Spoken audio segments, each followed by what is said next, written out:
বিশ্ব দর্পণে আপনাকে স্বাগত। আমেরিকা যেভাবে ইরানে বোমাবর্ষণ করেছে তাতে শুধুমাত্র মধ্যপ্রাচ্য নয়, পুরো বিশ্বে তার আতঙ্ক দেখা যাচ্ছে। আর সেই কারণেই এখন তৃতীয় বিশ্বযুদ্ধ নিয়ে সংবাদপত্রে অনেক আলোচনা হচ্ছে, অনেক প্রবন্ধ লেখা হচ্ছে। যেমন এখানে হেডলাইন দেখুন, তৃতীয় বিশ্বযুদ্ধে স্বাগতম। আমেরিকা ইরানের 3টি পারমাণবিক স্থাপনা বোমাবর্ষণ করায় ভয়ের সূত্রপাত।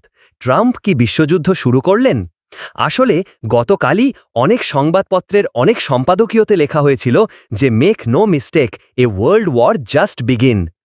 আপনারা সবাই জানেন আমেরিকা ইরানের 3টি গুরুত্বপূর্ণ পারমাণবিক স্থাপনায় আক্রমণ করেছে। কিন্তু আমেরিকা কেন ইরানে বোমা হামলা চালিয়েছিল? কারণ খুঁজতে একটু পেছনে যেতে হবে।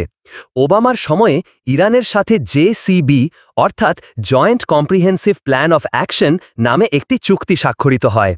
এই চুক্তি অনুযায়ী ইরানের ওপর থেকে নিষেধাজ্ঞা তুলে নেওয়া হবে এবং তার বিনিময়ে ইরান কখনোই একটি নির্দিষ্ট স্তরের বেশি ইউরেনিয়াম সমৃদ্ধ করবে না।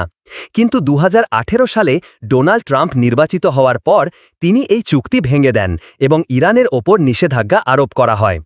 ইরানও বৃহৎ পরিসরে ইউরেনিয়াম সমৃদ্ধকরণ শুরু করে। ইরান বারবার বলছিল যে তাদের সম্পূর্ণ পারমাণবিক কর্মকাণ্ড শান্তিপূর্ণ উদ্দেশ্যে, কিন্তু গোয়েন্দা তথ্য থেকে খবর আসছিল যে ক্ষেপণাস্ত্র কর্মসূচি একরকমভাবে তৈরি করা হচ্ছে। আর হামলার তাৎক্ষণিক সূত্র অনুযায়ী মার্কিন যুক্তরাষ্ট্রের অভিযোগ হল যে ইরান প্রায় পারমাণবিক অস্ত্র তৈরি করে ফেলেছে এবং ইউরেনিয়াম সমৃদ্ধকরণ 90% বিশুদ্ধতার কাছাকাছি পৌঁছে যাচ্ছিল।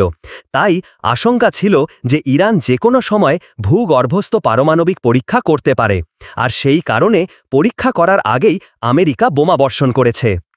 ইরানের অভ্যন্তরে ঢুকে বোমাবর্ষণ কিভাবে তৃতীয় বিশ্বযুদ্ধের দিকে এগিয়ে নিয়ে যেতে পারে? ইরানের স্পষ্ট প্রতিক্রিয়ায় বলা হয়েছে যে এটি যুদ্ধের ঘোষণা, কারণ সর্বোচ্চ নেতা আয়াতুল্লাহ খাওয়াইনি স্পষ্টভাবে বলেছিলেন যে আমেরিকা যদি এতে জড়িত হয় তাহলে আমরা আমেরিকাতেও আঘাত করব। এবং বর্তমানে Iran Islamic Revolutionary Guard Corps এবং আল কায়দা বাহিনীর ওপর উচ্চ সতর্কতা জারি করেছে। তাদের একত্রিত করা হয়েছে, ক্ষেপণাস্ত্র ইউনিট, ইউএভি স্কোয়াড্রন, এই সমস্ত কিছু এই সময় মোতায়েন করা হয়েছে। ইরান সরাসরি মার্কিন যুক্তরাষ্ট্রে আক্রমণ করতে পারবে না, কারণ ইরানের কাছে সেই দূরপাল্লার ক্ষেপণাস্ত্র নেই। তাহলে ইরান কি করতে পারে? মধ্যপ্রাচ্যের অনেক জায়গায় যেখানে মার্কিন ঘাঁটি রয়েছে সেখানে আঘাত হানতে পারে।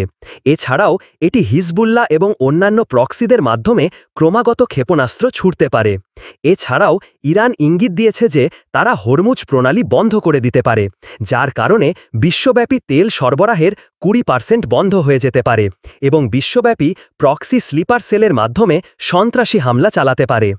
যদি মধ্যপ্রাচ্যে এইভাবে যুদ্ধ ছড়িয়ে পড়ে তাহলে অবশ্যই রাশিয়া এবং চীনের অংশগ্রহণ দেখা যাবে, কারণ তারা ইরানের কৌশলগত পার্টনার। রাশিয়ার রাষ্ট্রপতি পুতিনকে জিজ্ঞাসা করা হয়েছিল যে আপনি বিশ্বযুদ্ধের কি বিপদ অনুভব করছেন। উত্তরে তিনি বলেছিলেন, হ্যাঁ, এই সময় ইসরায়েল এবং ইরানের মধ্যে যেভাবে সংঘাত চলছে তা বেশ উদ্বেগজনক। তাহলে এখানে যদি আমেরিকা বিষয়টি আরও বাড়িয়ে তোলে এবং ইরান আরও বাড়িয়ে তোলে তাহলে রাশিয়া তার বিমান প্রতিরক্ষা ব্যবস্থা পাঠাতে পারে, তারা সামরিক উপদেষ্টা মোতায়েন করতে পারে, চীন ইরানকে তাদের লজিস্টিক এবং সাইবার সহায়তাও প্রদান করতে পারে। অন্যদিকে এই যুদ্ধ একটি পূর্ণাঙ্গ বিশ্বযুদ্ধে রূপান্তরিত হতে পারে। ন্যাটোর নিবন্ধে ন্যাটো আইনের 5 নম্বর অনুচ্ছেদে রয়েছে, যদি মার্কিন যুক্তরাষ্ট্রের ওপর কোনো ধরনের আক্রমণ হয় তাহলে ন্যাটোর বাকি সদস্যেরও আমেরিকার সাথে থাকতে হবে, তারাও জড়িত হবে। তাই ফ্রান্স, যুক্তরাষ্ট্র, জার্মানির মতো দেশগুলির জন্য এটাও সম্ভব যে তারা পারস্য উপসাগরে তাদের নৌবাহিনী মোতায়েন করবে। কয়েকদিন আগে খবর এসেছিল যে যুক্তরাষ্ট্র তার যুদ্ধ বিমান মধ্যপ্রাচ্যে পাঠাতে শুরু করেছে। এর অর্থ হল যদি যুদ্ধের বিষয়টি এখানে পৌঁছায় এবং যুক্তরাষ্ট্র, ফ্রান্স এবং জার্মানি জড়িত হয় তাহলে যুদ্ধক্ষেত্রটি ভূমধ্যসাগর, মধ্য এশিয়া এবং ভারত মহাসাগরের দিকে যেতে পারে এবং বিশ্বযুদ্ধের রূপ নিতে পারে।